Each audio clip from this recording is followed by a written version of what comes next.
Okay so hello and welcome back everyone to this another beautiful सा video. आज एक power packed revision होगा बहुत सारे चैप्टर्स का। हम लोग शुरू करने वाले इंडियन पेनल कोड से। इंडियन पेनल कोड करेंगे, क्रिमिनल प्रोसीजर कोड करेंगे और भी बहुत सारे चैप्टर्स करेंगे। जितना हो पाए उतना कर लेंगे हम लोग। ठीक है, ये सेकंड क्लास होगा जेआईजीएल के रिवीजन का। इससे पहले हम लोगों ने एक क्लास कर रखा है और 2 दिन का गैप हो चुका है जस्ट बिकॉज हेल्थ थोड़ा ज़्यादा अच्छा नहीं है, बिकॉज ऑफ सर्दी ज़ुकाम and fever and all this stuff. तो मेरा वॉइस अगर बहुत ज़्यादा प्रॉपर ना रहे इस सेशन में तो प्लीज़ डोंट माइंड, लेकिन हाँ, नॉलेज जो है वो प्रॉपरली मैं डिस्ट्रीब्यूट करूँगा, टेंशन नहीं लेना है। तो सबसे पहला चैप्टर जो होगा वो है Indian penal code. Now what do you understand by Indian penal code? जब हम लोग कहते हैं कि इंडियन पेनल कोड, पेनल का मतलब क्या होता है? एक प्रकार का पेनल्टी, पनिशमेंट कह सकते हैं हम लोग। ठीक है, अच्छा ये देखो ना, इंडियन पेनल कोड, ठीक है, ये हम लोग करने वाले। इंडियन पेनल कोड कौन से मेजर क्राइम्स के लिए आपको क्या क्या किस किस प्रकार का पेनल्टी जो है वो आपको पेनल्टी पनिशमेंट मिलने वाला है वो यहाँ पर लिखा है, इंडियन पेनल कोड में लिखा है। तो इस चैप्टर में से बेसिकली अगर हम लोग बात करें तो इस चीज़ का आपको ध्यान रखना होगा क्या पनिशमेंट है। ये बहुत इंपॉर्टेंट टॉपिक बन जाता है for various number of questions. तो इसलिए हम लोग वो भी देखने वाले कि कौन सा पनिशमेंट किस जो है क्राइम के लिए, ऑफेंस के लिए आपको दिया जाएगा, वो भी हम लोग देख लेंगे यहाँ पे। ठीक है, अच्छा ये नोट्स बहुत ही डिटेल्ड नोट्स है, तो मैं एग्जामिनेशन पॉइंट ऑफ व्यू से ये नोट्स मैं अवेलेबल करवा दूंगा। एग्जामिनेशन पॉइंट ऑफ व्यू से मैं आपको करवा देता हूँ द इंडियन पेनल कोड। अच्छा ये देखो, ये जो इंडियन पेनल कोड है ये एप्लीकेबल कहाँ कहाँ पे होता है? Geographical area, what is the geographical area where the act applies? तो सीधी बात है कि भैया within the territory of India, ठीक है, within the territorial waters of India, on any ship और aircraft either owned by India और रजिस्टर्ड इन इंडिया, इन सारे जगहों पे इंडियन पेनल कोड जो है वो लागू हो जाता है। नेक्स्ट है exemption, exemption from intra territorial jurisdiction of IPC. ठीक है, एग्जाम्शन किन किन को मिला है देखो अच्छे से। प्रेसिडेंट और गवर्नर ऑफ अ स्टेट को मिला है, फॉरेन सॉवरेन्स को मिला है, ambassador and diplomats of foreign countries जिनका ऑफिशियल स्टेटस है इंडिया में, उनको मिला है। तो इसको आपको रट्टा लगा लेना कि किन किन को एग्जाम्शन है। ठीक है, article 361(2) of the constitution protects criminal proceedings against इन सारे लोगों के ऊपर। तो इनके ऊपर क्रिमिनल प्रोसीडिंग्स जो है वो नहीं हो सकता। पहला है प्रेसिडेंट और governor of A state, foreign sovereign, ambassador, diplomats of foreign countries जिनका एक ऑफिशियल स्टेटस है इंडिया में, वो। ठीक है, ये याद रख सकते हो। आगे बढ़ते हैं। ठीक है, what are the fundamental elements of crime? सीधी बात है, आपको इंसान होना होगा और मेंसरिया ज़रूरी है। यहाँ पे मैंने आपको प्रीवियस सिविल प्रोसीजर कोड में भी मैंने आपको बताया है कि ये जो इंडियन पेनल कोड है भाई मेरे, ये बहुत स्पेशल कोड है। ठीक है, इसमें एक चीज़ आपको बहुत अच्छी तरीके से याद रखना है, वो ये है कि यार इंडियन पेनल कोड में आपको क्राइम से रिलेटेड जानकारी मिलने वाला है। तो क्राइम अगर होने वाला है तो कौन सी चीज़, कौन सा वो एसेंशियल इंग्रेडिएंट है जो एक क्राइम को कॉन्स्टिट्यूट करता है? मतलब कोई भी कार्य हुआ है उसको हम लोग क्राइम कैसे कह सकते हैं? एक तो भैया ऐसा है बात कि एक ह्यूमन बीइंग ने वो किया हो, दूसरा मेंसरिया हो। सिविल प्रोसीजर कोड में मेंसरिया का ज़रूरत नहीं होता है, लेकिन हम लोग हमेशा देखेंगे कि क्रिमिनल एक्ट्स में मेंसरिया रहेगा। मेंसरिया का मतलब सिंपल मीनिंग ये होता है कि आपने, सुनो ना, आपका कोई इंटेंशन नहीं था हार्म पहुंचाना, लेकिन ये सिचुएशन को देखते हुए आपको करना पड़ा। फॉर एग्जाम्पल कोई आपको अटैक कर रहा है और आपने उसको मुक्का मार दिया, है ना, और मुक्का मार दिया, उसका एक जो है दांत जो है टूट के नीचे गिर गया, इट्स ए क्राइम। तो वहाँ पे भी आप बच सकते हो। या तो किसी को मर्डर ही कर दिया आपने सेल्फ डिफेंस पे, तो वहाँ पर भी बच सकते हो। क्यों बच सकते हो? क्योंकि आपने डिफेंस में किया है ना, आपका इंटेंशन थोड़ी ना था। तो ये चीज़ जो है यहाँ पर देखा जाएगा। The basic principle of criminal liability is embodied in the legal maxim actus non facit reum nisi mens sit rea. It means the act alone does not amount to guilt, the act must have accompanied by guilty mind. तो किसी भी crime को constitute करने के लिए guilty mind रहना बहुत बहुत ज़्यादा ज़रूरी है। इस बात का आपको ध्यान रखना है। नेक्स्ट देखेंगे, what did the supreme court say in Girjanath versus state in regards to mens rea? ठीक है, मेंसरिया के रिगार्डिंग सुप्रीम कोर्ट में एक सुनवाई हुई थी, किनके बीच में बताइए? केस का नाम क्या है? गिरजानाथ वर्सेस स्टेट, ठीक है। तो सुप्रीम कोर्ट ने क्या कहा, said that mens rea is a loose term of elasticity, I mean elastic significance and covers a wide range of mental status and conditions, the existence of which gives criminal hue to accessories, intention, negligence, recklessness are the important forms of menstruation। अच्छा, जो भी हो ये ज़्यादा important नहीं है, लेकिन अगर मेंस्ट्रिया के ऊपर में आपको केस लिखना है तो ये केस स्टडी जो है ये आप स्टेट कर सकते हो, मेंस्ट्रिया का पूछ लिया बाई चांस तो, ठीक है। चलो कोई दिक्कत वाली बात नहीं है, आगे बढ़ेंगे हम लोग। इंटेंशन, नेग्लिजेंस एंड रेकलेसनेस का मीनिंग क्या है, ये इंपॉर्टेंट नहीं है, एक बार रीड कर लेना। अच्छा, वो कौन से केसेस है, state some of the cases जहाँ पे mens rea is not required in criminal law. तो ऐसे भी केसेस है जहाँ पे मेंस्ट्रिया का ज़रूरत नहीं है, तो वो कौन से केसेस है यहाँ पर देखने वाले हम लोग, देखो अच्छे से। मतलब ये है कि भैया ये अगर आप कर रहे हो, कोई क्राइम कर रहे हो और उसमें मेंस्ट्रिया नहीं है, लेकिन फिर भी आपको सज़ा जो है वो सुनाया जाएगा बाय द कोर्ट। देखो, where a statute imposes liability the presence of absence of a guilty mind is irrelevant, ठीक है। जब स्टैट्यूट कोई लाइबिलिटी आपको डिक्लेयर कर देते कि आपका ये लाइबिलिटी है, तब जाके भैया तुम्हारा गिल्टी माइंड था नहीं था, ये फर्क नहीं पड़ेगा। Where it is difficult to prove mens rea and penalties are petty fines, ठीक है। In such petty cases speedy disposal of cases necessary and the proving of mens rea is not easy, ठीक है। पिटी फाइन्स, जहाँ पे पिटी मतलब छोटे मोटे 100 रुपये 200 रुपये करके आपका जो है चलान कट जाता है, तो पिटी फाइन्स में हम लोग मेंस्ट्रिया कैलकुलेट नहीं करते, मेंस्ट्रिया हम लोग ढूंढने की कोशिश नहीं करते, मेंस्ट्रिया हम लोग प्रूफ करने की कोशिश नहीं करते, क्योंकि mens rea is a very difficult topic कि आपका इंटेंशन था कि नहीं, इसमें फॉरेंसिक से लेकर सब कुछ इन्वॉल्व हो जाएगा, है ना। तो उसमें हम लोग फटाफट स्पीडी डिस्पोजल कर लेते केसेस के, उसमें हम लोग ज़्यादा ध्यान नहीं देते, ये सेकेंड पॉइंट है। तीसरा है, in the interest of public safety strict liability is impose and whether a person causes public nuisance with a guilty mind और without guilty mind he is punished. लोगों के हित के लिए, सुनो, लोगों के हित के लिए हम लोगों ने कुछ पनिशमेंट ऐसे रख दिए हैं कि अगर आपने इंटेंशनली या फिर विदाउट इंटेंशनली भी अगर किया तो आपको पनिशमेंट ज़रूर मिलने वाला है, तो आपको पनिशमेंट ज़रूर मिलने वाला है, समझ में आ रहा है। चलो, if a person violates a law even without the knowledge of the existence of a law, it can still be said that he has committed an act which is prohibited by the following form of maxim: ignorance of the law is no excuse, ठीक है। Simple बात है कि अगर आप Dubai में जा रहे हो, मतलब मेरे को एक एग्जांपल बता, अगर आप दुबई में जा रहे हो तो उसमें स्ट्रीट में ना, अगर आप रास्ते पे आप कोई रैपर फेंक दो ना, तो आपको जेल लेकर जाते हैं वो लोग, ठीक है। और वहाँ पे आपको डिटेंशन कर दिया जाता है कभी कभार, या बहुत हैवी पेनल्टी जो है वो पे। तो आप ऐसे नहीं कर सकते कि सर मैं तो नया हूँ यहाँ पे, मेरे को रूल पता नहीं है। तो भैया ये कंसिडर करते हम लोग, बाहर से कोई भी बंदा इंडिया में आ रहा है तो उनको ये बेसिक रूल्स आपको पता होना होगा। अगर रूल पता नहीं है, पता करके घूमो, विदाउट पता करके आप घूम नहीं सकते, समझ में आ रहा है। हाँ जी, इग्नोरेंस नहीं होना चाहिए लॉ का, you are ignorant to the law, तो इस प्रकार का इग्नोरेंस नहीं होना चाहिए। Okay, what are the stages of crime. Next हम लोग देखेंगे क्राइम के कौन से स्टेजेस है। पहला स्टेज है क्रिमिनल इंटेंशन, दूसरा है प्रिपरेशन, तीसरा है अटेम्प्ट, चौथा है कमीशन ऑफ क्राइम और एकम्प्लिशमेंट। इसको आपको रीड करना है घर पे, ठीक है। सिंपल बात है, क्रिमिनल, देखो क्राइम कोई कमिट होगा उसमें कुछ स्टेप्स रहेंगे। सबसे पहला स्टेप रहेगा कि आपका क्रिमिनल इंटेंशन है कि नहीं है, ऑब्वियसली रहेगा।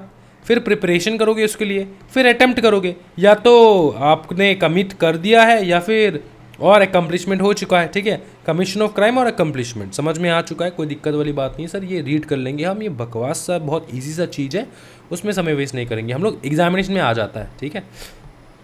स्टार मार्क दे दिया मैंने, ठीक है, एग्जामिनेशन में आ जाता है। अच्छा, आईपीसी के अंदर कितने प्रकार के पनिशमेंट्स है वो आप एक बार बता दीजिए। देखो, पहला तो है डेथ, पहला तो है क्या बताइए, डेथ। दूसरा है लाइफ इम्प्रिजनमेंट, तीसरा है इम्प्रिजनमेंट, चौथा है for feature of property and पांचवा है फाइन। यही प्रकार के आपका जो है पेनल्टीज़ है। अच्छा, ये डेथ जो है ना, ये हमेशा आपको नहीं दिया जाएगा, ठीक है। पहला है इसको हम लोग नॉर्मली कहते हैं कैपिटल पनिशमेंट। तो कैपिटल पनिशमेंट अगर आप देखोगे तो भाई मेरे, ये तो हम लोग नॉर्मली किसी को फांसी पे चढ़ाते नहीं है, नॉर्मली हम लोग उनको रख देते हैं एंड अपने ही टैक्स का पैसे से हम लोग उनको खिलाते हैं, ठीक है ना, नहाते हैं, कपड़ा देते हैं, बहुत फ्यूचर ब्राइट कर देते हैं हम लोग उनको उनका।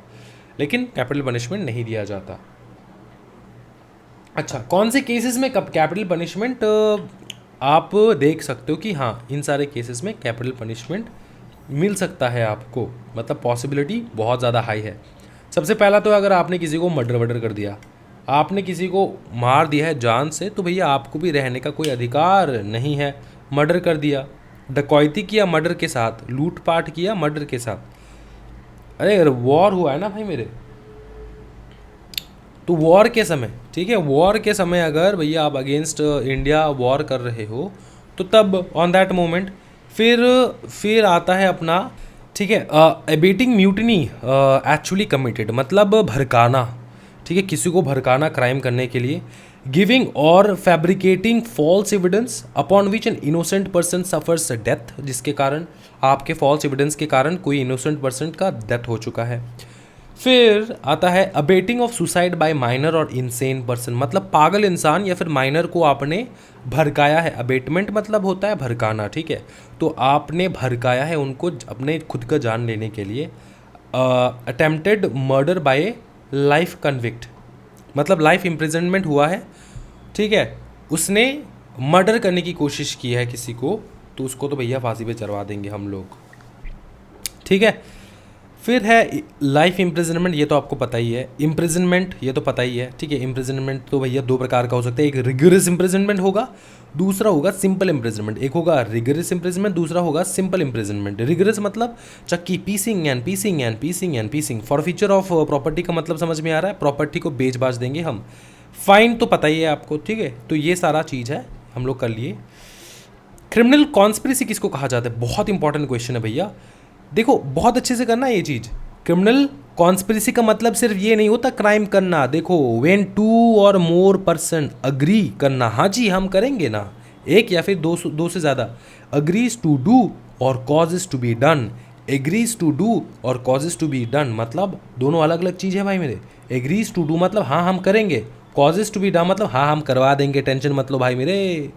दो होगा, एक होगा एग्रीज टू डू मतलब हाँ हम कर लेंगे, दूसरा होगा हाँ हम करवा देंगे पैसा भेज देना, एक होगा। तो ये हो जाता है आपका एग्री टू डू, या फिर आपके कारणवश हुआ है, या तो आपने किया है या तो आपके कारणवश हुआ है कोई इलीगल एक्ट, और an act which is not illegal by illegal means such an agreement is designated as criminal conspiracy. मतलब या तो आपने कोई इलीगल एक्ट किया है जो कि इलीगल है, या फिर आपने कोई इलीगल एक्ट ऐसे किया है जो कि, अरे थोड़ा कॉम्प्लिकेटेड है समझो।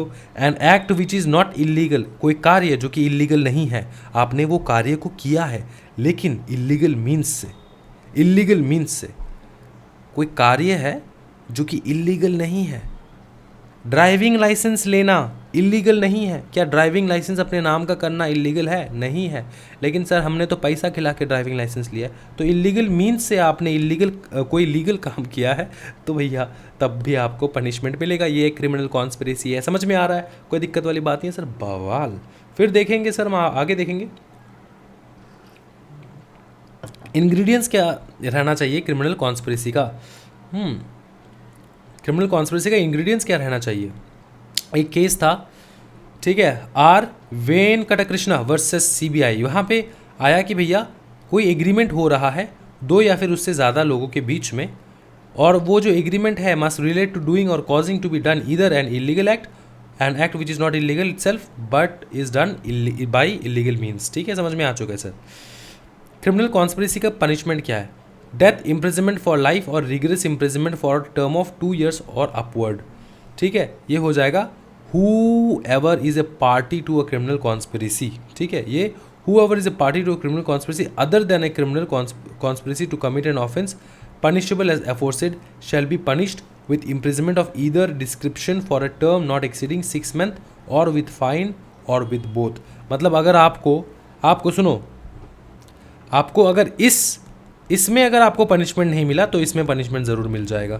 दो प्रकार के पनिशमेंट है, ये थोड़ा टाइट पनिशमेंट है, ये थोड़ा लूज पनिशमेंट है, लेकिन दोनों खतरनाक है। एक है डेथ, दूसरा इम्प्रिजनमेंट फॉर लाइफ और rigorous imprisonment for a term of 2 years और अपवर्ड्स। ठीक है, और यहाँ पर है term not exceeding 6 months with fine और विथ बोथ। ठीक है, समझ में आ चुका है। अच्छा, dishonest miss appropriation, what is dishonest miss appropriation, examination में यही सब आता है भाई मेरे, मैं फिर से बता रहा हूँ, अच्छे से करना है। डिसऑनेस्ट मिस अप्रोप्रिएशन का मतलब क्या होता है, मतलब whoever dishonestly misappropriates or converts to his own use any movable property।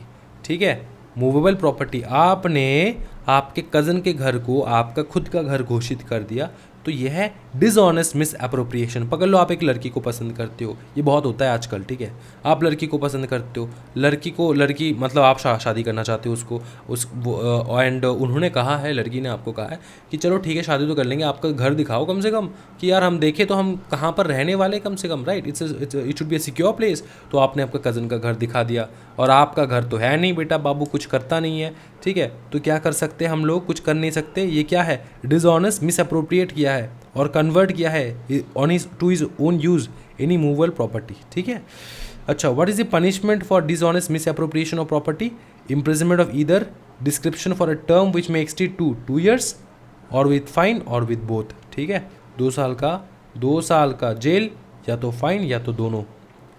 इनको पढ़ लो अच्छे से, एग्जामिनेशन में मतलब तुम्हारा कॉलर पकड़ के पूछ लिया जाएगा ये सारा चीज़। ठीक है, 2 years और विथ फाइन और बोथ, ये बहुत इंपॉर्टेंट है, मैं फिर से बता रहा हूँ। आगे बढ़ते हैं। Explain dishonest misappropriation of property possessed by deceased person at the time of his death. What are the punishment for such crime? Whoever dishonestly misappropriates or converts to his own use property knowing that such property was in the possession of a deceased person at the time of that person's death is known as disappropriate misappropriation। इसका ये भी हम लोग कह सकते हैं, मतलब कोई बंदा मर रहा है, ठीक है, सुनना, कोई बंदा जो है ना, सुनना गाड़ी से जा रहा था और गाड़ी टकरा गया पेड़ से और बंदा मर गया, ठीक है, और आप आके उसका गाड़ी लेकर चले गए, ठीक है, बोल रहे थे मेरा ही गाड़ी है। तो जब वो बंदा मर रहा था तो वो गाड़ी किसका था, उसी बंदा का था ना, वो आपका थोड़ी कैसे हो सकता है। तो यही है, आपने कन्वर्ट किया अपने खुद के यूज़ के लिए, use property knowing that such property was in possession of a deceased person at the time of that person's death is known as dishonest misappropriation. Punishment क्या होगा, 3 साल, ठीक है, इम्प्रिजनमेंट, नॉर्मल पर्सन है, क्लर्क और servant है तो 7 साल का जेल, 37373737, ठीक है, and also shall be liable to fine, यहाँ पे 7 साल का जेल। समझ में आ चुका है। अच्छा, नेक्स्ट है क्रिमिनल ब्रीच ऑफ ट्रस्ट। ये बहुत इंपॉर्टेंट है, बहुत बार आज जा चुका है एग्जामिनेशन में। What are the essential ingredients of criminal breach of trust, अपने ट्रस्ट को कैसे ब्रीच कर सकते हैं एंड कब कहा जाएगा कि यार ये ट्रस्ट जो है ये ब्रीच किया है इस बदनाम आशिक ने, ठीक है, तो ये क्या हो जाएगा, देखो, the essential ingredients of offence of criminal breach of trust वो ये है कि द अक्यूज्ड, जिस आशिक को आप अक्यूज कर रहे हो, must be entrusted with the property और विद डोमिनेशन ओवर इट। ठीक है, उसने आपने इंटरेस्ट किया उसके ऊपर किसी प्रॉपर्टी को लेकर, मतलब आपने पकड़ लो, आप जा रहे थे मनाली घूमने, आपने आपके बॉयफ्रेंड को कहा कि सुन ना यार, तू एक काम कर, तू ना ये मेरा बाइक जो है ये थोड़ा संभाल के रखना, मेरा रॉयल एनफील्ड का बाइक है। तो लड़की ने कहा तू ये संभाल के रखना, ठीक है, तो उसने क्या किया, उसने अपने ही नाम कर लिया वो बाइक। ठीक है, देखो, द अक्यूज जो है उसको आपने इंटरेस्ट किया किसी प्रॉपर्टी के साथ, उसको डोमिनेट करने दिया उस प्रॉपर्टी के ऊपर, ठीक है, मतलब बाइक को चलाने दिया आपने। The person so interested must use that property और अक्यूज मस्ट डिसऑनेस्टली यूज और डिस्पोज ऑफ दैट प्रॉपर्टी और wilfully suffer any other person to do so in violation. मतलब, और जो अक्यूज्ड है उसने यूज़ किया उस प्रॉपर्टी को, ठीक है, या तो डिस्पोज कर दिया उस प्रॉपर्टी, बेच दिया विलफुली, समझ में आ रहा है, विलफुली बेच दिया। अब विलफुली बेच दिया तो ये समझ में आ रहा है, ठीक है, जो कि एक प्रकार का वायोलेशन किया है आपने, समझ में आ रहा है ना। तो इसमें क्या हो जाएगा कि of any direction of law prescribe by the mode in which such trust is to be discharge और any legal contract made touching the discharge of such trust. मतलब मैंने आपको दिया है ये प्रॉपर्टी, तो आपको मैंने थोड़ी ना कहा है कि आप डिस्पोज कर दो इस व्हीकल को या फिर आप ये करो, है ना। तो हमने जो आपसे बात किया है कि इस प्रॉपर्टी को संभाल के रखना है, आपने संभाल के नहीं रखा है, तो ये हो जाएगा क्रिमिनल ब्रीच ऑफ ट्रस्ट, और ये सारे इनके इंग्रेडिएंट्स हो जाएंगे। समझ में आ रहा है, कोई दिक्कत वाली बात नहीं है। हाँ जी, what are the essential requirements for an offence to fall under criminal breach of trust. तो सेम चीज़ है, देखो, the person handling over the property must have confidence in the person taking the property so as to create a fiduciary relationship between them और to put him in position of trustee. आपने उसको as a trustee की position में रखा है, मैंने bike दिया है, तू ट्रस्टी है इस बाइक का, तो इसको संभालना। The accused must be in such position where he should exercise is control over the property, domination over the property. और इस प्रकार से आपने उसको दिया है कि भैया आपने उसको कहा है कि तू उसके ऊपर डोमिनेट कर सकता है, जितना चाहे मेहनत करना है तू कर सकता है इस प्रॉपर्टी के ऊपर, कोई दिक्कत वाली बात नहीं है। The term property includes both movable as well as immovable property, ठीक है। फिर it has to be establish that the accuse has dishonestly put the property in his own use और टू सम अनऑथराइज्ड यूज़। मतलब मैंने आपको property दिया, मैंने bike दिया आपको, मैंने बोला मेहनत कर बाइक के ऊपर, कोई दिक्कत वाली बात नहीं है। लेकिन एक बात याद रखना भैया, आउट ऑफ स्टेशन मत जाना। लेकिन तुमने तो भैया ऑल इंडिया टूर कर लिया, लेह लद्दाख सिक्किम से होकर, नागालैंड से होकर, सब जगह पे, असम, सब जगह, गोवा, अरे सब जगह। तो भैया मैंने तो इस प्रकार से आपको यूज़ करने के लिए बोला नहीं था, आपने इस प्रकार से यूज़ किया, तो आपने क्या किया, क्रिमिनल ब्रीच ऑफ ट्रस्ट किया, क्रिमिनल ब्रीच ऑफ ट्रस्ट किया, क्रिमिनल ब्रीच ऑफ ट्रस्ट किया, ठीक है। चलो आगे बढ़ते हैं। पनिशमेंट क्या है, बहुत बवाल, इम्प्रिजनमेंट हो जाएगा 3 साल या फिर फाइन ऑफ फिर both. What is the punishment criminal breach of trust by a carrier, wharfinger और वेयर हाउस कीपर? इनका है 7 ईयर्स के इम्प्रिजनमेंट या फिर फाइन, ठीक है। और ये punishment for criminal breach of trust ये नॉर्मल है, और ये उनके लिए है जो कि कैरियर है, वेयर फिंगर है या फिर वेयर हाउस कीपर है, ठीक है। फिर what is the punishment for criminal breach of trust by clerk और सर्वेंट? 7 साल and fine. What is the punishment for criminal breach of trust by public servant और बाय बैंकर, मर्चेंट और agent? या तो इम्प्रिजनमेंट, लाइफ इम्प्रिजनमेंट और imprisonment up to 10 years with fine. What are the main ingredients of cheating? Cheating का main ingredients क्या है? ओहो, cheat करना भाई मेरे, चीट करना। सुनो, आप हो दलाल, ठीक है, ब्रोकर, जिसको हम लोग अच्छे भाषा में बोले तो ब्रोकर, तो आप हो ब्रोकर। अब आपको मैंने बोला कि भाई मेरे को एक फ्लैट ख़रीदना है तुम्हारे घर के आसपास, क्योंकि तुम्हारा एरिया बहुत ही पॉश एरिया है एंड मेरे को वहीं पे ख़रीदना है। आपने कहा ठीक है सर, हो जाएगा, कोई दिक्कत वाली बात नहीं, आप आ जाना 2 बजे, मैं तुमको प्रॉपर्टी दिखा देगा। फिर आपने एक बंदे का प्रॉपर्टी दिखाया जो कि वो प्रॉपर्टी आपका था ही नहीं, आपने डील किया उस बंदे के मेरे साथ। डील करने के बाद आपने पैसा अटिया लिया है एंड प्रॉपर्टी तो मेरे को मिला नहीं है, तो आपने क्या किया, एक प्रकार का चीटिंग किया है ना। देखो एक बार, चीटिंग का मतलब क्या होता है, डिसेप्शन ऑफ एनी पर्सन, मतलब धोखा देना, ठीक है, धोखा देना। सर प्यार वाला धोखा नहीं यार, यहाँ पे प्यार वाला धोखा नहीं है, यहाँ पे है प्रॉपर्टी को रिलेटेड, ठीक है। देखो, फ्रॉडुलेंटली और dishonestly inducing that person to deliver any property to any person. उसने बोला मेरे को प्रॉपर्टी डिलीवर करेगा, लेकिन किया नहीं, क्या करे, और to consent that any person shall retain any property, या फिर उसने मेरे को कंसेंट दे दिया कि चल ठीक है मैं रिटेन करके रख सकता हूँ इस प्रॉपर्टी को, हालांकि ये प्रॉपर्टी आपका है ही नहीं, ठीक है। Intentionally inducing that person, inducing मतलब समझ में आ रहा है ना, धोखा देना।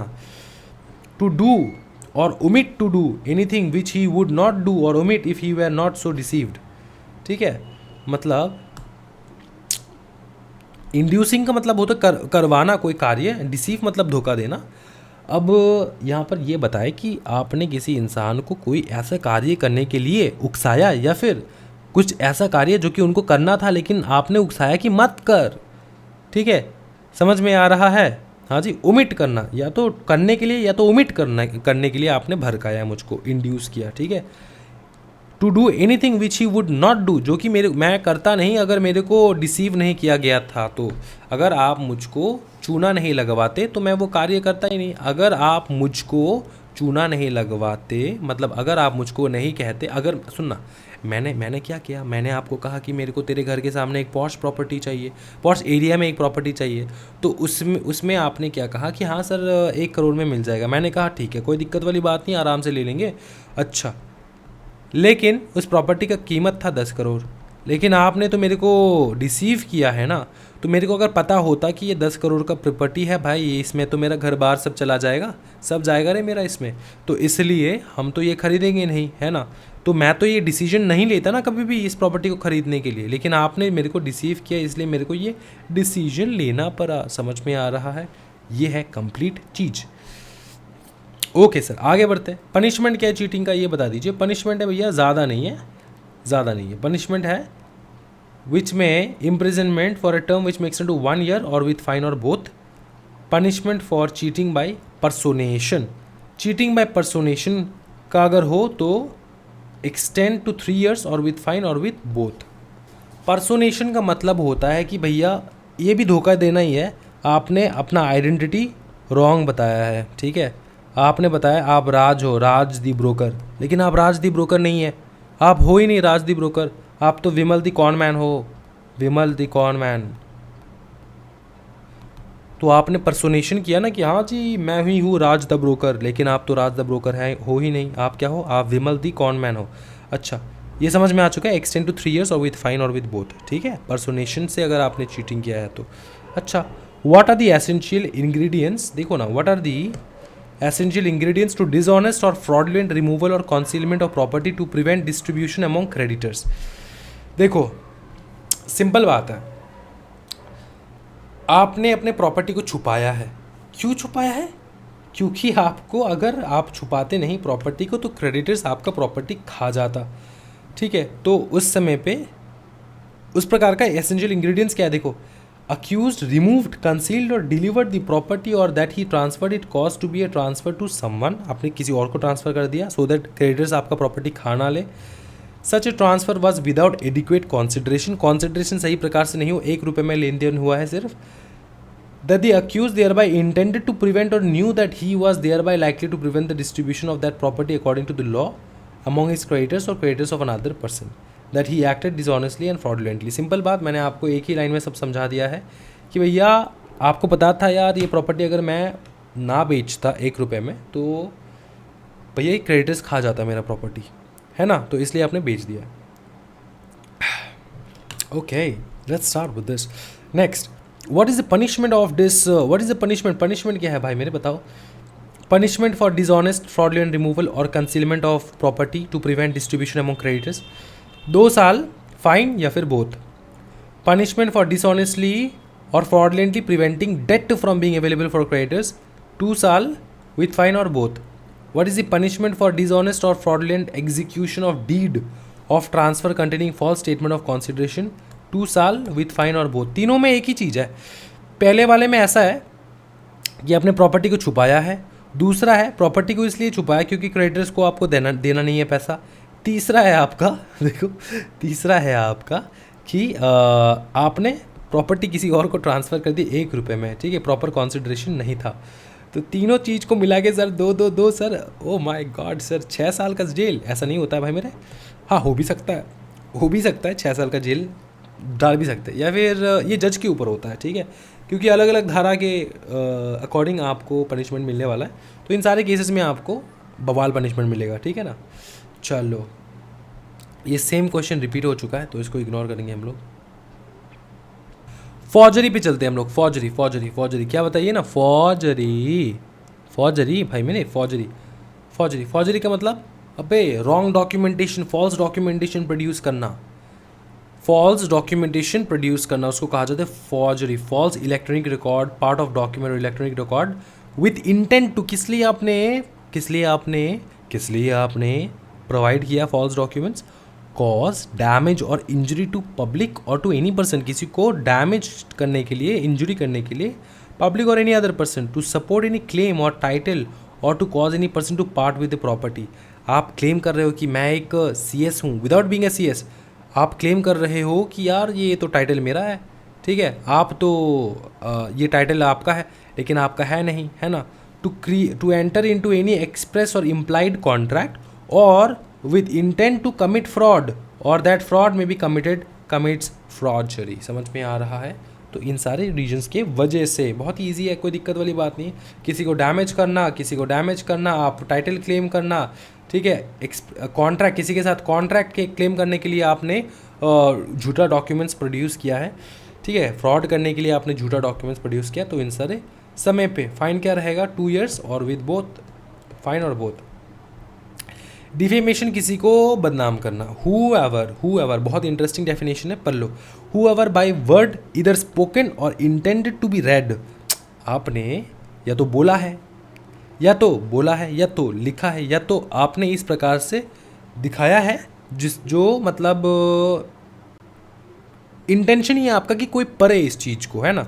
बाय साइन या तो साइन से, साइन लैंग्वेज में, विजिबल रिप्रेजेंटेशन, मेक्स और publishes any imputation concerning any person intending to harm और knowing of having reasons to believe that such imputation will harm the reputation of such person. इसको कहा जाता है defamation, ठीक है। is said to be defamation, defamed, is said to defame that person। चलो, punishment for defamation 2, fine or both। exceptions of defamation, ये बहुत बार आया है एग्जामिनेशन में यार। मैंने तो लिखा है आपके रिगार्डिंग, मैंने तो लिखा है आपके रिकॉर्डिंग, लेकिन इस वो तो क्रिटिसिज्म भी हो सकता है, डिफेमेशन थोड़ी ना। चलो सुनो, कब कब ऐसा है कि आपको, फॉर एग्जांपल आप कोर्ट में गए, कोर्ट ने आपको बोल दिया कि भैया तुम हो वो दुष्ट पापी इंसान, तो यार डिफेम कर रहा है तुमको कोर्ट, तुम कोर्ट के अगेंस्ट केस कर दोगे क्या? ऐसा नहीं होता है। तो ये यहाँ पर लिख के रखा है, ठीक है, ये लिख के रखा है। कोर्ट प्रोसीडिंग जो है वो न्यूज़ में सुना रहा है अर्नब गोस्वामी, आज का ताज़ा खबर, the India wants to know, ठीक है। तो वो उसने क्या किया, वो डिफेमेशन होगा? नहीं, डिफेमेशन तो नहीं है। तो क्या क्या डिफेमेशन नहीं है, एक बार देख लेते फटाफट। इम्प्यूटिंग ऑफ ट्रुथ, बोलना truth, which public good requires to made और published, public conduct of public servant, public servant ने पब्लिक कंडक्ट किया है। पब्लिक सर्वेंट मतलब पकड़ लो यार, कोई पुलिस ऑफिसर ने आके आपको चमाट लगा दिया, क्यों चमाट लगाया यार, क्यों चमाट लगाया, तो कुछ रीज़न होगा। Conduct of any person touching any public question, ठीक है, मैंने कोई पब्लिक क्वेश्चन टच कर दिया पब्लिकली, मैंने आपको पूछ लिया आपके कितने एक्सेस थे पब्लिकली आपके वाइफ के सामने, तो दिक्कत हो जाएगा यार। Publication of report of proceeding of court, court में जो हो रहा है वो पब्लिश करना। Merit of case decided in court और conduct of witness and any other concern, ठीक है। तो देखो, कोर्ट का जो जजमेंट था, ठीक है ना, वो पब्लिक कर देना। मेरिट ऑफ पब्लिक परफॉर्मेंस करना। Censure passed in good faith by person having lawful authority over another, acquisition performed in good faith to authorized person, फिर imputation made in good faith by person for protecting of his और others interest, फिर caution intended for good of person to whom conveyed और for public good, ठीक है। तो ये सारे situations में आपको याद रखना है कि इन सारे सिचुएशंस में आपको, हाँ जी, ये जो डिफेमेशन है वो डिफेमेशन नहीं कहलाएगा। अच्छा, ये तो इजी है, बहुत बार पढ़ चुके हैं हम लोग। अच्छा, लेबल एंड स्लैंडर बहुत बार पूछा गया, पढ़ लेना। डिफेमेशन के types, in libel the defamatory statement is made in some permanent and visible form such as writing, printing, pictures. Slander ऐसा है जो स्पोकन वर्ड से बिलोंग करता है। इन और something other transitory from whether visible और audible such as gestures और inarticulate but significant sounds, ठीक है। तो यही है, ठीक है, आपने न्यूज़ इंटरव्यू में बोल दिया है तो वो वाला चीज़। तो स्लैंडर एंड लाइबल के डिफरेंस पढ़ लेना भैया, दो प्रकार के डिफेमेशन होते हैं। एक्सेप्शंस क्या है सर? एक्सेप्शंस बताइए ना। मिस्टेक ऑफ फैक्ट, अरे यार ये पेन का है, काम नहीं कर रहा है। हाँ, mistake of fact, act of जज when acting judicially, act done pursuant to the judgment of the court, mistake of fact justified by law, accident in doing a lawful act likely to cause harm but done without criminal intent and to prevent others harm, act of a child under 7 years of age, ठीक है। ये सारे यहाँ से एक बार पढ़ लेना। 20 है, 20 मैं नहीं करवाऊँगा, 10 ईजी कर लेना, 10 ईजी जो आपको ईजी लगता है, ठीक है ना, समझ में आ रहा है ना। What are the general exceptions, तो कोई 10 जो ईजी लगे आपको 10 कर लेना। चलो, ओहो भाई मेरे, ख़त्म कर लिया हम लोगों ने इतना जल्दी। चलो, इसी के साथ ये चैप्टर ख़त्म हो जाता है। ये सारे कुछ बुक के क्वेश्चंस हैं जिसके आंसर्स मैंने ऊपर में, all the questions are covered in the above notes. अच्छा, ये प्रीवियस ईयर के टर्म्स के क्वेश्चंस हैं, ये एक बार आप देख सकते हो, ठीक है। चलो भाई मेरे, इसके साथ हम लोग एंड करते हैं ये वाला चैप्टर। हम लोग जाएंगे नेक्स्ट चैप्टर में, जो चैप्टर होगा क्रिमिनल प्रोसीजर कोड। इसी के साथ एक चाय का सिप मैं ले लेता हूँ, ठीक है, just a moment.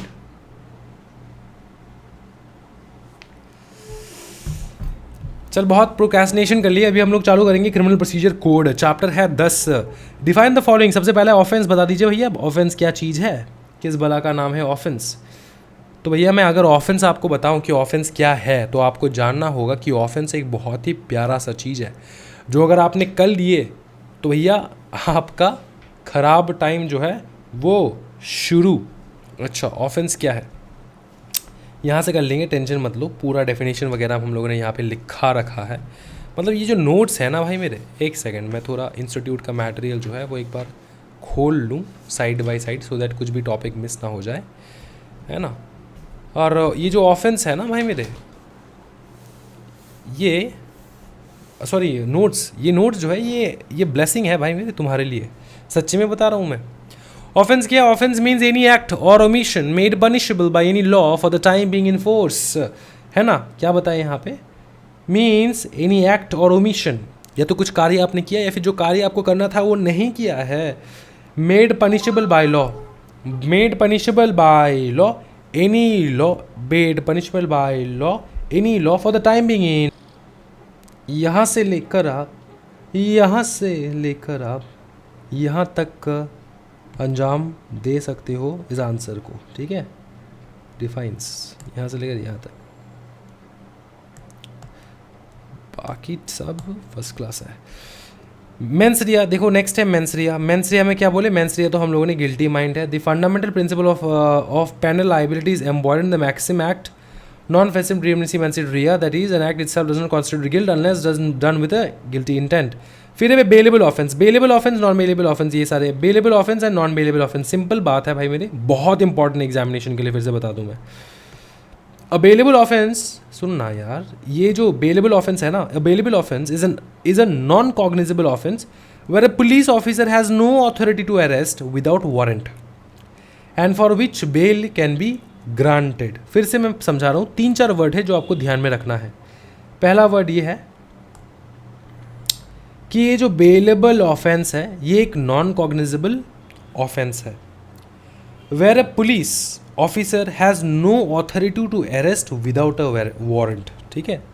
Without a warrant मतलब अगर आपने कोई काम किया है जिसका बेल हो सकता है, तो उन सारे कामों के लिए आपको पुलिस ऑफिसर विजिट करेंगे विद अ वारंट। वारंट नहीं है तो ये नहीं करेंगे। अच्छा एक बात बताओ, टेररिस्ट अगर घुस गए मुंबई में जो अटैक हुआ था, तो टेररिस्ट के सामने क्या वो लोग वारंट लेकर गए थे? भाई साहब आपको उठा ले, अगर आपका हो गया तो हम आपको उठा ले, इस प्रकार का नहीं ना। हाँ जी, वो तो नॉन बेलेबल है ना, वो नॉन बेलेबल है। नॉन बेलेबल मतलब कौन? कॉग्निजेबल, जहाँ पे आपका बताओ ना।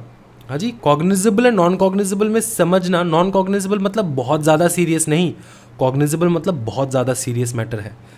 ये तो बेलेबल सुन के ही आपको पता लग रहा है ना कि अगर बेल मिल जा रहा है तो बहुत ज़्यादा सीरियस नहीं होगा। तो एक चीज़ याद रखना कि bailable offence is a non cognizable, मतलब ज़्यादा कुछ सीरियस मैटर नहीं है जहाँ पे वारंट चाहिए होगा। लेकिन एक जो नॉन बेलेबल ऑफेंस है ना, वो कॉग्निजेबल ऑफेंस होता है, बहुत सीरियस ऑफेंस होता है, जहाँ पे विदाउट वारंट आपको पकड़ कर लेंगे। समझ में आ रहा है? अगर एग्जामिनेशन में भूल जाओ कि अगर बेलेबल के बारे में पूछ लिया आपको, तो आप लिखोगे बेलेबल जो है वो हमेशा नॉन कॉग्निजेबल रहता है, जिसमें वारंट का ज़रूरत रहता है। और नॉन बेलेबल अगर पूछ लिए तो बोल देना कि नॉन बेलेबल NB है ना, तो इसमें लग जाएगा C, मतलब कॉग्निजेबल है जिसका वारंट का ज़रूरत नहीं होता है। तो ये आपका फॉर्मूला बन जाएगा, याद रख सकते हो तो बहुत बढ़िया, ठीक है ना। वरना ऐसे नॉर्मली भी याद रख सकते हो, कोई ऐसा रॉकेट साइंस नहीं है कि फॉर्मूला ही चाहिए होगा, है ना। चलो ये सेम चीज़ रिपीट हो रहा है। कॉग्निजेबल ऑफेंस, अच्छा आपको ये भी पूछ सकता है कि कॉग्निजेबल ऑफेंस क्या है, तो यहाँ पे याद रखना डेफिनेशन पूरा सेम है। एक कॉग्निजेबल ऑफेंस जो है एक नॉन बेलेबल ऑफेंस होता है, जहाँ का police officer has authority to arrest without warrant, same चीज़ ऊपर वाले में जो है वही। फिर non cognizable is a bailable offence where is a police officer has no authority to arrest without any warrant, ठीक है ना। उसके बाद अथॉरिटी नहीं है, विदाउट वारंट आपको अरेस्ट कर ले। इतना हिम्मत कैसे बाबू, ऐसा नहीं हो सकता, ठीक है। कंप्लेंट याद रखना हमेशा ऑरली भी हो सकता है, राइटिंग में भी हो सकता है। एंड कंप्लेंट हमेशा हम लोग मैजिस्ट्रेट को करेंगे, पुलिस को तो FIR करते हैं, कंप्लेंट हम लोग करेंगे मैजिस्ट्रेट को। और ऐसे ही नहीं कर देंगे, इस व्यू से करेंगे कि मैजिस्ट्रेट कोई एक्शन ले, ठीक है। अच्छा, कब करेंगे? जब कोई बंदा जिसको आप पहचानते हो या फिर ना भी पहचानते हो, उन्होंने कोई क्राइम किया है, ऑफेंस किया है। समझ में आ रहा है? अच्छा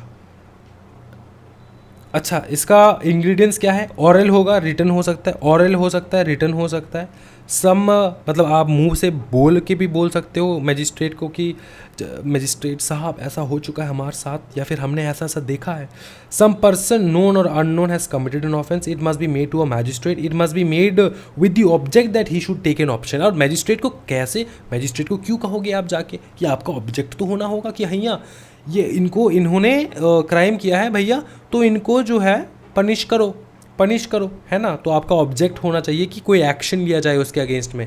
ऐसा नहीं हो सकता कि मतलब आपको मजिस्ट्रेट ने पूछा कि अब हम क्या करें, इसको लेकर पनिश करें, क्या करें, नहीं करें। मजिस्ट्रेट तो वैसे पूछेंगे नहीं, लेकिन मजिस्ट्रेट बोलेगा कि अगर आप किसी प्रकार का आप उनके पास कंप्लेंट लेकर जा रहे हो, मतलब ऐरा गहरा कंप्लेंट जिसका कोई मतलब सेंस नहीं बनता, तो मैजिस्ट्रेट पूछेगा कि क्या करे, आपने ऐसा कंप्लेंट क्यों किया है जिसमें कोई अगर आपको पनिशमेंट भी नहीं चाहिए, उनको उनके अगेंस्ट कुछ करना भी नहीं है, तो आप ऐसे तो नहीं बोल सकते कि सर ऐसे सेक्सी लग रहा था, ऐसा तो नहीं बोल सकते आप, है ना। तो आपको कुछ इंटेंशन रखना होगा। चलो बेल के बारे में सुन लेते हैं।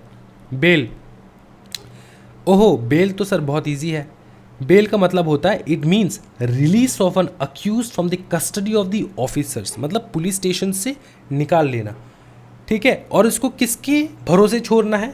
एंट्रस्टिंग him to the private custody of person who are sureties to produce the accused to answer the charges at the stipulated time और डेट। मतलब इसके लिए उसके भरोसे में छोड़ना, एक वकील नॉर्मली रहता है, वो एंट्रस्ट करता है कि हाँ जी सर हम इसको प्रस्तुत कर देंगे, जब कभी भी उसका दरकार होगा कोर्ट में स्टेशन में हाजिरी देने वो आ जाएगा, कोई प्रॉब्लम वाली बात नहीं है, ठीक है। तो उसको कहा जाता है बेल। जब एक लॉयर आके आपको छुड़ा के लेकर जाता है, वो अपने को मतलब वो कहता है कि भैया हम है ना, हम आपको भरोसा दिलाते हैं कि ये जो है जब जब आप बुलाओगे तब तब वो आ जाएगा, ठीक है, on the stipulated date and time, ठीक है, आंसर करने के लिए चार्जेस के। चलो, inquiry means every inquiry other than trial conducted under this code by a magistrate और कोर्ट, ठीक है। Inquiry is different from trial in criminal matters. Inquiry is wider than trial. It stops when trial begins. अच्छा, ये तो हम लोगों ने कर रखा है। इन्वेस्टिगेशन का मतलब क्या होता है? इंक्लूड्स, अच्छा ये जो इंक्वायरी, ट्रायल, इन्वेस्टिगेशन है, इसका पूरा एक मैंने आंसर लिख के रखा है शायद यहाँ पे कहीं पे। ये थोड़ा जो है हम लोग इंस्टीट्यूट के मटेरियल से भी करेंगे, तो आप लोग टेंशन मत लो, थोड़ा बहुत यहाँ से, थोड़ा नोट से, थोड़ा इंस्टीट्यूट के मटेरियल से भी करेंगे, ठीक है। अच्छा, ये नोट्स कुछ पेजेस मिसिंग है यहाँ पे, मैं अभी नोटिस कर रहा हूँ। हम लोग स्टॉप नहीं करेंगे लेक्चर को, हम लोग कंटिन्यू करेंगे, इंस्टीट्यूट के मटेरियल से कुछ कर लेंगे। एंड अगर नोट्स यहाँ का नोट्स अगर मिसिंग है तो नोट्स में मिलाकर आपको टेलीग्राम में अपलोड कर दूँगा, आप लोग डाउनलोड कर लीजिएगा, ठीक है। अच्छा, इन्वेस्टिगेशन जो है, investigation includes all proceeding under the code for collection of evidence conducting by police officer और बाय एनी अदर पर्सन। समझ में आ रहा है? इन्वेस्टिगेशन चल रहा है, इन्वेस्टिगेशन चल रहा है मतलब क्या? पुलिस ऑफिसर आएंगे, देखेंगे, आपका घर तलाश करेंगे, ये सारा। Judicial proceeding includes any proceeding in the court, जो कोर्ट में हो रहा हो, which of which evidence is और may be legally taken and on oath. The term judicial proceeding includes inquiry and trial but not investigation, ठीक है। चलो, judicial proceeding मतलब जो कोर्ट के अंदर हो रहा है, तो कोर्ट के अंदर तो इंक्वायरी होता है, ट्रायल होता है, कोर्ट के अंदर थोड़ी ना इन्वेस्टिगेशन होता है ना। इन्वेस्टिगेशन तो बाहर होते हैं, इन्वेस्टिगेशन हम लोग बाहर जाके करते हैं ना। प्लीडर, प्लीडर मतलब वो बंदा जो कि कोर्ट में प्रैक्टिस करता है, ठीक है, जैसे कि अपना वकील। पब्लिक प्रोसिक्यूटर, अच्छा पब्लिक प्रोसिक्यूटर हम लोग ये समझ सकते हैं कि गवर्नमेंट द्वारा अपॉइंट किया गया एक लॉयर कह सकते हैं हम लोग, ठीक है, टू प्रोटेक्ट पब्लिक इंटरेस्ट। जैसे कि पकड़ लो यार, इंडिया को रिप्रेजेंट करने के लिए कोई अगर लॉयर चाहिए होगा तो उनको जो हम लोग अपॉइंट करेंगे उनको कहा जाता है पब्लिक प्रोसिक्यूटर। समझ में आ रहा है? Summon cases, summon cases means cases relating to an offence and not being a warrant case. जो वारंट केस नहीं है वो समन केस है। वारंट केस मतलब means a case relating to an offence punishable with that imprisonment for life और imprisonment for a term exceeding 2 years। इन सारे cases को वारंट केसेस कहते हैं। एंटीसिपेटरी बेल का मतलब होता है पुलिस आने से पहले ही आप जाके बेल करवा लो। मतलब आपको पकड़ लो रात को सपना आया कि कल आएगा पुलिस, और आपने कुछ क्राइम किया है, तो आपने पहले से जाके कोर्ट में अप्लाई कर देना है कि मेरे को एंटीसिपेटरी बेल चाहिए, सो दैट पुलिस जब आए आके आपको घर से ह्यूमिलेट करके घर से ना लेकर चले जाए, ठीक है। वो है anticipatory bail.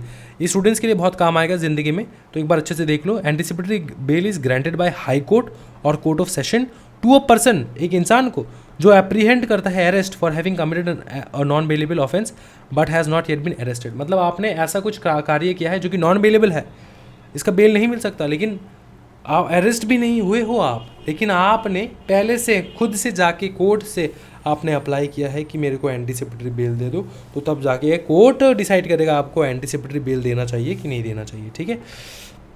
Different types of criminal courts ये हम लोग ने देख चुके हैं। High court, session court, judicial magistrate of the first class, judicial magistrate second class and executive magistrate. अच्छा चलो भैया, हम लोग यहाँ से कंटिन्यू करेंगे क्लासेस ऑफ क्रिमिनल कोड्स। क्या बताइए ना, classes of criminal codes, classes of criminal codes. ऐसा है कि ये सारे क्लासेस है क्रिमिनल कोड्स के। पहले है एग्जीक्यूटिव मैजिस्ट्रेट, फिर है judicial magistrate of the second class, फिर है judicial magistrate of the first class and in any metropolitan area metropolitan magistrate, फिर कोर्ट्स ऑफ सेशन, फिर हाई कोर्ट है, ठीक है। उसके ऊपर है सुप्रीम कोर्ट। ये है हायरार्की, आप अच्छे से देख लो। पावर ऑफ कोर्ट्स हम लोग देखेंगे कौन से कोर्ट में क्या क्या पावर्स है। Sentence which high court and session जजेस में पास, तो ये हाई कोर्ट एंड सेशन जजेस के बारे में हम लोग पढ़ रहे हैं अभी, ठीक है। High court and court of session के बारे में हम लोग पढ़ेंगे। सबसे पहला है कि हाई कोर्ट में pass any sentence authorized by law, इस बात का आपको ध्यान में रखना है। लेकिन एक सेशन जज जो है और एडिशनल सेशन जज जो है, में pass any sentence authorized by law but any sentence of death passed by any such जज shall be subject to confirmation by the High Court. तो हाई कोर्ट तो भैया डेथ सेंटेंस भी पास कर सकता है, डेथ सेंटेंस, लेकिन ये तो सब कुछ पास कर सकता है लेकिन डेथ सेंटेंस पास नहीं कर सकता। अगर इनको डेथ सेंटेंस पास करना है तो हाई कोर्ट से अप्रूवल लेना होगा, इतना आप लोग समझ लो, ठीक है। ये है आपका सेशन जज एंड एडिशनल सेशन जज। इसके अलावा और एक है जो कि है असिस्टेंट सेशन जज, ठीक है। वो इतना ज़्यादा कुछ पास नहीं कर सकता। वो क्या पास कर सकता देख लो, may pass any sentence authorized by law except sentence of death, death तो पास किया ही नहीं जा सकता, अप्रूवल लेकर भी कर नहीं सकता वो। और इम्प्रिजनमेंट फॉर लाइफ और imprisonment for a term exceeding 10 साल, तो 10 साल का जेल जो है वो नहीं सुना सकता, 10 साल के नीचे वाला सुना सकता है। लाइफ टाइम इम्प्रिजनमेंट वाला भी वो नहीं सुना सकता, उसके नीचे जो है वही सुना सकता है वो। डेथ तो सुना ही नहीं सकता। ये है असिस्टेंट सेशन जज। नेक्स्ट आते हैं हमारे सेंटेंस बाय मैजिस्ट्रेट में पास। ये हम लोग मैजिस्ट्रेट देखेंगे अभी। देखो मैजिस्ट्रेट में क्या क्या आता है, metropolitan magistrate, judicial magistrate second class का एंड एग्जीक्यूटिव मैजिस्ट्रेट, ठीक है। ये मेट्रोपॉलिटन मैजिस्ट्रेट फर्स्ट क्लास का जुडिशियल मैजिस्ट्रेट्स आते हैं यहाँ पर। देखो हाँ, ये जो चीफ जुडिशियल मैजिस्ट्रेट है ना, pass any sentence authorized by law except a sentence of death और इम्प्रिजनमेंट, मृत्यु, इम्प्रिजनमेंट फॉर लाइफ ये पास नहीं कर सकता। और of imprisonment term exceeding 7 years, ये 7 साल तक का ही इसका लिमिट है, इससे ज़्यादा वो पास नहीं कर सकता। इससे एक्सीडिंग 7 years वो पास नहीं कर सकता, समझ रहे। 7 years तक वो कर सकता है, मतलब 7 years का जेल, इम्प्रिजनमेंट ये वगैरह, ठीक है। ये है आपका judicial magistrate, chief judicial magistrate. और इसके नीचे है magistrate, magistrate of the first class. ये है मैजिस्ट्रेट ऑफ फर्स्ट क्लास, ये है मैजिस्ट्रेट ऑफ सेकंड क्लास, ये है चीफ मेट्रोपॉलिटन मैजिस्ट्रेट। समझ में आ चुका है। अच्छा क्या क्या है देखो, सिंपल बात है। नॉट एक्सीडिंग 3 years का, इसका 3 years का मैक्सिमम होगा सज़ा जो सुना सकता है। और फाइन नॉट एक्सीडिंग और फाइन नॉट एक्सीडिंग 10,000 और बोथ। और इसमें term not exceeding 1 year, fine not exceeding 5,000 rupees और बोथ। मेट्रोपॉलिटन का है ऐसा है कि power of court of magistrate of the first class shall have the powers of the court of a chief judicial magistrate and that a metropolitan magistrate and the powers of the court of a magistrate of the first class, ठीक है। तो chief metropolitan magistrate के पास सारे powers रहेंगे जो कि normally magistrates के पास रहता है। तो इस बात को आपको एक बार ध्यान से देख लेना है, ठीक है। अच्छा एक क्वेश्चन आ जाता है कि कभी कभार इम्प्रिजनमेंट हैज़ बीन अवॉर्डेड, मैंने आपको इम्प्रिजनमेंट दे दिया है, ठीक है। अच्छा ये नहीं, यहाँ से करते हैं, सुनो।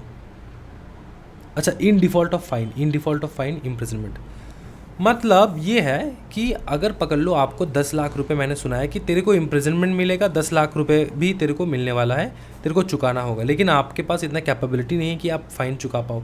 तो क्या कर सकते हैं, तो हम आपका इंक्रीज कर देंगे इम्प्रिजनमेंट वर्थ 1/4 पोर्शन से, 1/4 of the term of imprisonment हम लोग इंक्रीज कर देंगे। पकड़ लो, मैंने आपको 6 महीने का जेल सुनाया था प्लस 1 लाख रुपए देने के लिए बोला था, ठीक है, as a penalty.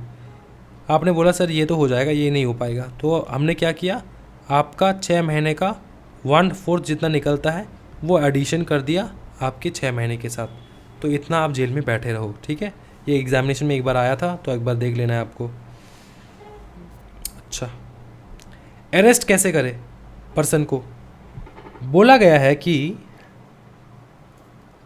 Arrest any person, देखो एनी पुलिस ऑफिसर में without any order from magistrate and without A warrant arrest any person. कब, लेकिन कब, जब उसको संदेह हो, who commits in the presence of police officer cognizable, एक तो पुलिस ऑफिसर के सामने ही आपने कोई कॉग्निजेबल क्राइम कर दिया है, against whom a reasonable complaint has been made और credible information has been received.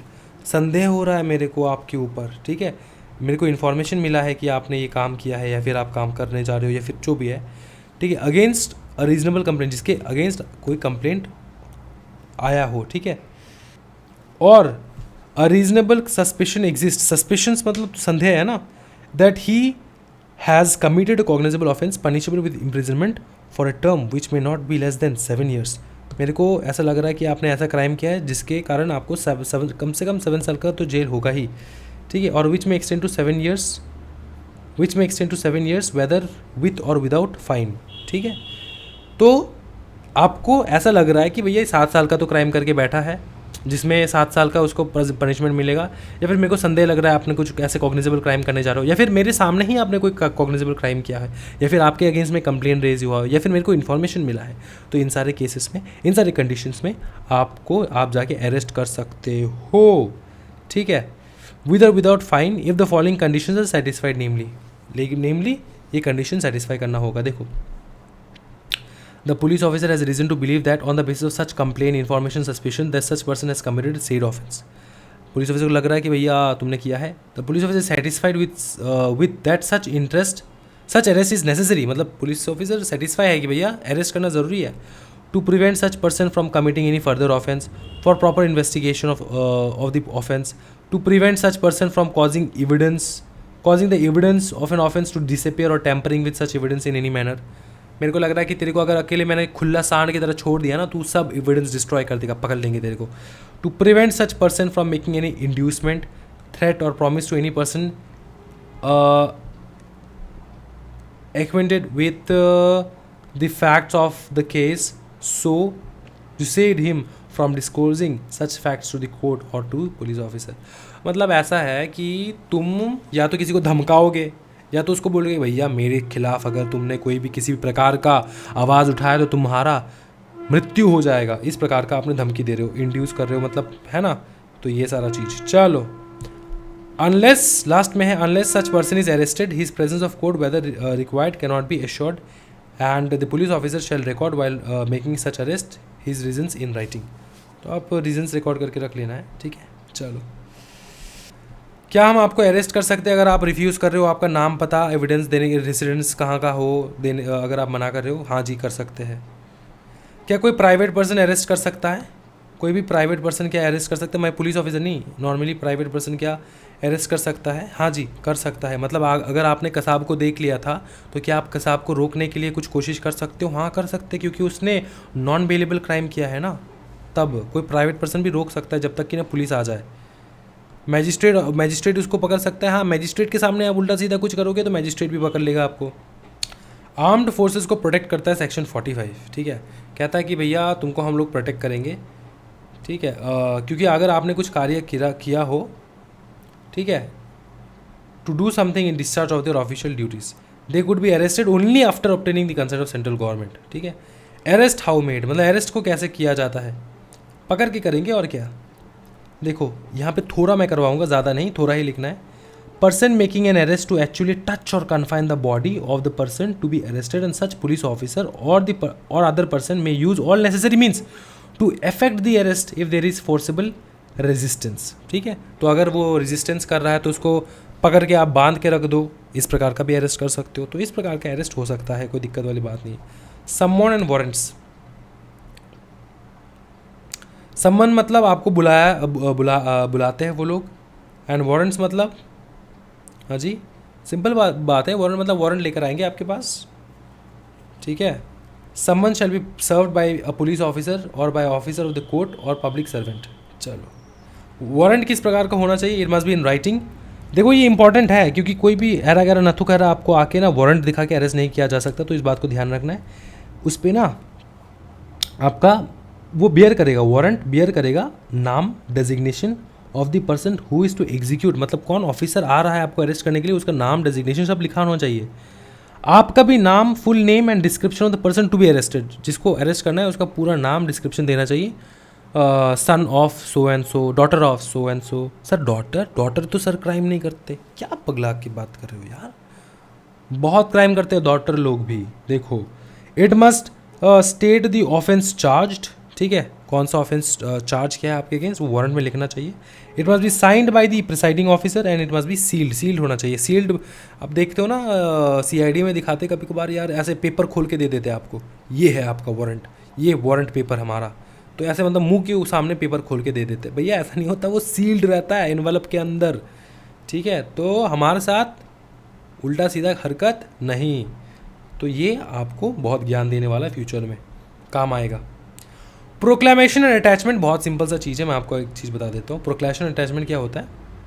If a court has reason to believe that any person against whom a warrant has been issued by it has absconded or concealing himself so that such warrant cannot be executed, the court may publish a writing proclamation requiring him to appear specified place and at the specified time not less than 30 days from the date of publishing such proclamation.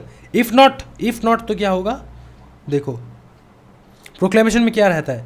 Order the attachment of any property, movable और removal और both belonging to the proclaimed property person. The object of attaining property is not punishing him but to compel his appearance. अच्छा सुनो, क्या है, कभी कभार आपके against में वारंट निकलता है लेकिन आप क्या हो जाते हो, अंडरग्राउंड। तो तब क्या करता है, तब क्या किया जाता है कि आपका जितना भी प्रॉपर्टी वगैरह है ना, वो सील कर लेता है। सील करके आपको न्यूज़पेपर में बोल देता है कि देखो भैया, हम तुम्हारे प्रॉपर्टी को सील कर रहे हैं, अगर तुम 30 दिन के अंदर अंदर अपना मुंह दिखाई नहीं दिए, ठीक है, अपना घूंघट नहीं उतारा, घूंघट नहीं उठाया, तो आपको हम आपका जितना भी प्रॉपर्टी है वो बेच बाच के मौज कर लेंगे। ठीक है, कौन? कोर्ट। समझ में आ रहा है? बेसिकली ये पनिशमेंट नहीं है, ये आपको कंपेल करने के लिए है कि आप निकल जाए। पावर्स ऑफ मैजिस्ट्रेट क्या है? मैजिस्ट्रेट के पावर्स क्या है? सिंपल बात है, सुनो। बोले रिसीविंग कंप्लेंट और फैक्ट्स कंस्टिट्यूटिंग सच ऑफेंस, पुलिस रिपोर्ट भी रिसीव कर सकता है ऑफ सच फैक्ट। देखो, जब कंप्लेंट रिसीव करेगा ना, तो वो बोलेगा पुलिस ऑफिसर को रिपोर्ट पेश करो। Information receive from any person other than police officer, his own knowledge that such offence has been committed. अच्छा, ये है लिमिटेशन पीरियड की कब आप ना कंप्लेंट कर सकते हो। Taking cognizable of certain offences, देखो बोले court shall take cognizance of an offence after expiry of the period of limitation mentioned below. No court, ठीक है, कोर्ट नहीं, ये एक्सपायरी हो गया समय, तो आपका फिर कंप्लेंट नहीं सुना जाएगा। 6 मंथ तक आप कंप्लेंट कर सकते हो। अगर आप देखो, आप जिसके अगेंस्ट में कंप्लेंट करोगे ना, उसको अगर सिर्फ फाइन भरना है तो आप 6 महीने के अंदर अंदर कर सकते हो। 1 year if the offence is punishable with imprisonment for a term not exceeding 1 year. 3 years if the offence is punishable with imprisonment for a term not exceeding 1 year but not exceeding 3 years. The period of limitation in relation of offence which may be tried together shall be determined with reference to the gravity of the offence. ये ना पढ़ने से भी चलेगा, कोई दिक्कत वाली बात नहीं है। तो यहाँ पे सिंपल चीज़ बताए, अगर आपका सिर्फ फाइन लेने से हो जाएगा तो 6 महीने के अंदर कंप्लेन कर सकते हो। अगर 1 साल का जेल होगा उसको तो 1 साल के अंदर कंप्लेन करो। अगर 3 साल का जेल होगा उसको तो 3 साल के अंदर कंप्लेन करो। ये है बात, ठीक है।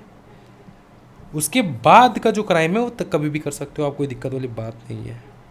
बस भाई इतना ही रखते हैं इस चैप्टर में। इससे ज़्यादा कुछ इंपॉर्टेंट नहीं है। जितना मैंने करवाया that is more than enough. तो ये 3 बहुत भयंकर चैप्टर जो है हम लोगों ने कंप्लीट कर रखा है। तो इस चैप्टर को, इस सेशन को, ये 1 घंटा 20 मिनट का ऑलरेडी हो चुका है। इससे ज़्यादा हम लोग नहीं करेंगे, सो दैट आप बोर हो जाओगे। नेक्स्ट चैप्टर्स जो है वो हम लोग नेक्स्ट क्लास लाएंगे, नेक्स्ट और 3-4 चैप्टर करेंगे। इस प्रकार से एक एक करके हम लोग करते रहेंगे, आप लोग टेंशन ना ले। नेक्स्ट वीडियो जो है वो आ जाएगा कल या परसों, तो आप लोग आराम से रिवाइज करें, आराम से लिखिए, पढ़े, मौज करें, ठीक है। Thank you so much everyone, happy learning guys, bye bye and take care.